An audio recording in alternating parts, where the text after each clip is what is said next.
the 2027 election draws near, the battle line is drawn, and men are crashing against men. It's going to be thrilling and intriguing in 2027 as the incumbent governor of Delta State drags the position with a prestigious statesman in 2027. To discuss this battle this evening with me is Mr. Austin and Ms. Gift. We're going to be looking at issues arising.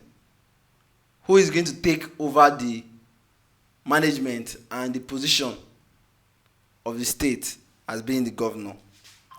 First of all, we'd like you to give us a brief history or breakdown on their journey towards 2027, sir. Okay, thank you very much. Delta State has been one of the most politically volatile states in Nigeria. From 1999 till now, Delta has been a strong state of PDP. That was till when Sheriff defected and joined APC. Now, Omo-Agege has been in APC for a long time, although he was in Labour Party. From then he defected to APC, and then he has been a strong man of APC in Delta State. And then Sheriff, the governor of Delta State, just defected on April 28 or thereabout to APC. So somehow, following Omo-Agege's view, Sheriff is a newbie in the party, a new man. Despite he's a governor, he's a new person. He has not been in APC before. He has been in PDP all through his life, all through his political life to say. And now he joined APC just April, a few months back. Although he's a governor, it's expected that everybody in APC should hand over every structure to him, being the governor. And being the governor is seen as a leader of the party as far as he's governor of Delta State. But on the other side, Omo-Agege, who contested in 2023 and lost out to Sheriff with a very landslide win, is very much unwilling to surrender to the governor in the 2027 general election that is just coming forth. For him and for those in the camp of in his camp to say they are unwilling to surrender, but many people have been persuading him from different angles, telling him that Omo-Agege, please, we know you have been this and that in the state. You have been a powerful figure. But now that the governor has joined the party, please subpar that and allow him to go for 2027 governorship election so that he can contest without anybody running the primaries with him. But as far as Omo-Agege is concerned, those in his camp, that cannot be. Over the past few weeks, there have been media war between the two camps, from the two camps against each other. From the camp of the governor from government house and his allies, and for the camp of Omo-Agege and his allies, they've been doing media war against each other. And the fact that one should surrender for the other, but for the two parties, as far as we have seen, they are very much unwilling to cede ground. That is the situation for now. All right, so now we have these two persons, Party A, Party B, fighting against. Do you think that they're actually doing this for the betterment of Deltans, or they are doing it for their own personal interest? My dear, it is for their personal interest.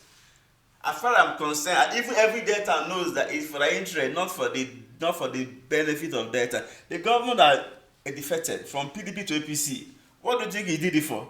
For Deltans? It's for his personal interest, and just for his personal interest. But we rightly hear the president of that's Okowa saying very well that the reason for the movement is because they want the state to have access to the federal power. So what do you have to say about that? Because that's one of the points he gave when he was making a speech about the. Yes, those are political statements. Even though Okowa said that everybody in Nigeria knows very well that he defected to APC with the governor because of the case he had with the EFCC. And if you have seen what Oshomole says sometime back, the videos are there. Even though Oshomole have been denying the videos are there, we have seen it. Where he said that join APC, your sins will be forgiven.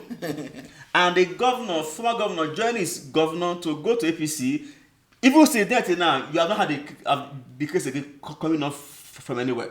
So him joining APC with the sitting governor is for them to have a free, like I call it, a soft landing for his case with the EFCC.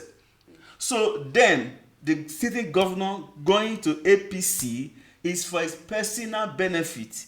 What the former governor said, they are political statements that do not hold ground for their terms. So most of these politicians, let me just add to what he has said. Most of these politicians, they always do things for their own interests, not for the masses. You know, if you look at past people that have ruled, you see that although a few has helped the state, helped the country, but most of them do things. If you look at the profits they have, it's just like a 1%. It's just 1% rather to what they have done for the masses and all of that. And so if you talk about who will surrender, who wants to lose?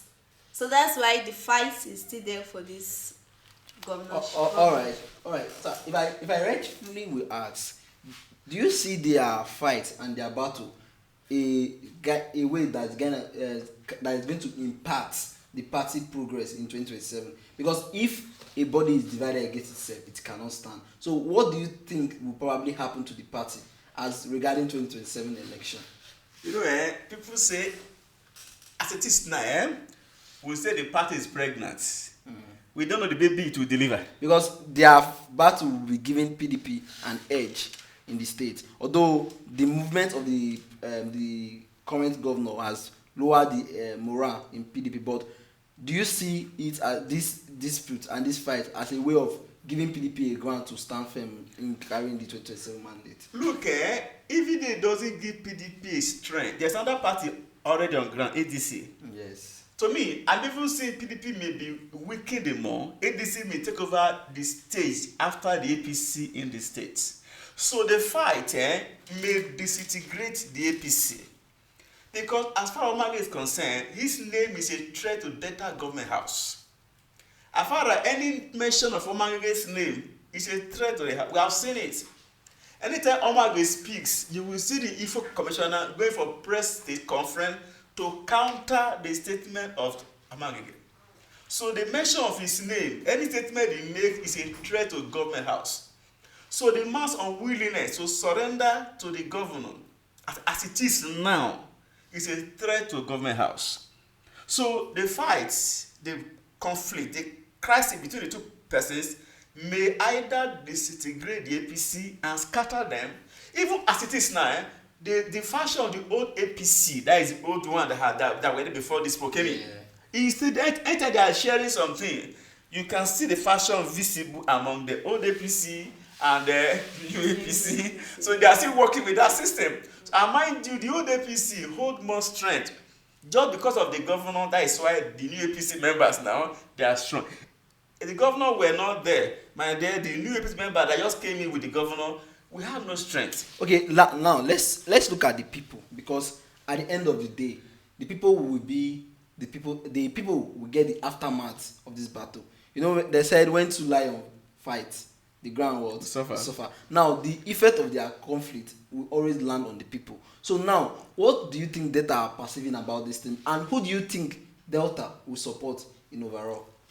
Sorry to say, I will not tell you who Delta will support, because we have a year before the election. Then the primary will be next year, 2027. Anyway, the way it is, the two men, Omo-Agege was a deputy Senate president, so he's a strong man. While the governor is a city governor, he has the incumbent power. But I must say this, who will win the primaries is the major thing now, not the election. Because the primary will be contested as it is now. If Omo-Agege does not step down, two of them will go for the primaries. Okay. And it is the party members that will vote, not Deltans, not the whole Deltans. That will be making the house divided. That is the truth. It will make the house divided. Some will vote for Agege, some will vote for Sheriff. But because of the incumbency, and again, the person the presidency will support, we have the higher. That is the next question I was going to ask. Okay. What do you think what is the influence of godfatherism in picture here? Because we see a lot of play of godfatherism and favoritism in this picture. Who do you think that the president likely might back up in this For fight? now, I will not say. Anyway, people have said that Agege is not actually in the good books of the presidency. Okay. Some people have said that during the last campaign there were some plays. Is it that he's not in the good picture of the presidency, or he doesn't possess enough visibility and influence like the current governor? My brother, to be frank with you, because we are looking at influence, because is the overall battle is not just for the governor to win the state, but also for the governor to deliver the state for the presidency. So looking at it from this point, what do you think that he's going to go for the sheriff because he possesses the influence and the power, and the visibility rather, or because he has a beef with Omo-Agege? No, actually, for Omo-Agege, he has the courage, he has the regard, he has the respect, he has the personnel. Will it get him to the place he wants to go? Then let me finish. Okay. If you go back to the governor has more persons in the state because he is the incumbent governor. He has more people on his side. You know, it's politics now. Okay. Because he's the incumbent governor, the money is there. Okay. The other man definitely will use some personal money for the race. But the government, when you use the word personal, does it mean that the other person will not use his own personal money? I'm afraid to go somewhere you want to go to now. All right, go ahead. But the other person, most time when you are going for election, I go for election, they could be either the presidential person, don't from the presidency or the state. We know very well that it's government money they use for campaigns. It's government money they use for campaigns. So now that there's so much money in Delta State, the incumbent governor will surmount the finances. Yes, it's government money they use for campaign, not their personal money. There's some big politicians attached to them, like those from the Senate, the House of Rep, and all those one now. They gather money. Okay, they gather money together for the campaigns. So, looking at the system, the governor may have his way because he has more people with him, and the presidency may trust him more because he's on seat. Because he's the incumbent governor. And president likely will be working with him more. Yeah, all those are possibilities. All right, Ms. Gates, let's look at the future of this and the aftermath of this battle. How do you think that this battle and this fight will affect the people of Deltas? Well, if you look at these fights, nobody is willing to surrender. So like you said, maybe after the primaries, then we can know who is actually taking the lead. So, just like you had actually said, when two elephants rise, the land will suffer. And so if the win comes out in a way that is not maybe not the people's choice, the people's choice doesn't matter now in politics. Doesn't matter, that is true now. It's only about their own personality. So it's not a new thing to say what will be the benefits of the masses. In politics, they make promises. The promises is always there, is standby, but how many of it have we seen being fulfilled? All right, thank you very much. Thank you very much. Well, 2027 is around the corners, not far anymore, and the fight between the two parties is still ongoing. But however the fight turns out to be, there is always a people that gets the effect. They are the losers. Well, which is mostly the citizens. Yes, and so I'll leave you in the comment section to comment and tell us what you feel about the fight. Till next time, I remain your host.